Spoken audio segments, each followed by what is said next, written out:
How to get 75% off Walmart coupon codes. Let's get started. Launch your preferred browser. At the very top, you're gonna see the search box. Type in Walmart coupon codes and then search for it. Different website links will appear. Navigate to this one website option, couponfollow.com. This is a legit website. In this website, you're gonna find tons of offers and deals for Walmart. Once you're on the website, just scroll down and check out the offers. 50% off, 65% off, $20 off, and many more. Head towards the offer that you want to grab, just go ahead and click on it. With that, you're going to get the code for it. Make sure to check the expiration date of the code, whether it is valid or not. If it is valid, copy the code, then click on redeem at Walmart.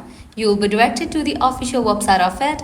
Once you're on the website, go ahead and log into your account, make your purchase, and proceed to checkout. In the checkout page, you're gonna find the section of codes. Over there, type in your code and confirm your purchase.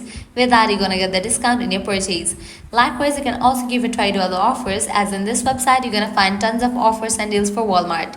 To grab any of the offer, you have to use same exact steps. Lastly, head back.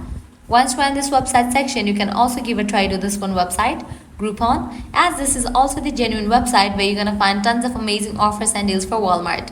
So this way you can easily get up to 75% off working coupon code for Walmart. At the end, if you guys find this video helpful, don't forget to like, share and subscribe to our channel. Thanks for watching.